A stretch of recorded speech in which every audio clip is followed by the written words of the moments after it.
আসসালামু আলাইকুম। যে যেখান থেকে আজকের এই ভিডিওটি দেখবেন সকলকে অভিনন্দন। তো আজকে আমার প্রথম দিন, আমি রোডে গাড়ি নিয়ে আসছি। এই যে দেখেন আমার সামনে গাড়িতে বসে আছি। তো আমার যিনি স্যার, উনি একটু ওয়াশরুমে গেছে। তো আমাকে বলে গেছে যে তুমি ব্রেক অবস্থায় থাকো, হ্যাঁ, তুমি গিয়ার লাগাও না। যেহেতু এখানে একটা ডিসিপ্লিন আছে, স্যার একটা ডিসিপ্লিনের কথা বলছে, অবশ্যই স্যারের কথা আমাকে শুনতে হবে। এই যে দেখেন, একবারে সরাসরি বাইরে আসছে। প্রথম দিনে আমাকে মেন রাস্তা দিছে, মেন রাস্তায় আমি গাড়ি চালাচ্ছি। তো যাই হোক, আজকে সর্বোচ্চ স্পিড ছিল 80।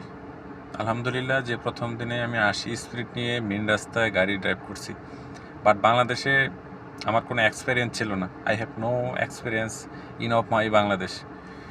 তো বিদেশের মাটিতে গাড়ি চালাচ্ছি, ভাবতেই একটা আলাদা অনুভূতি কাজ করে।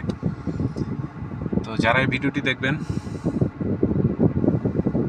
তাদের উদ্দেশ্যে বলতে চাই যে হ্যাঁ, বাংলাদেশে যদি কিছুটা এক্সপিরিয়েন্স থেকে থাকে, সেটাও কিন্তু এইখানে অ্যাড করলে ভালো একটা অ্যাডভান্স লেভেলে ইনশাল্লাহ যাওয়া যায়। যদিও আমার কোনো পূর্বের এক্সপিরিয়েন্স ছিল না, তো তারপরেও আমি আলহামদুলিল্লাহ। আর আরেকটা বিষয় হচ্ছে, আজকে আমি গাড়ি হাতে পেলাম দুবাই আসার 60 দিনের মাথায়।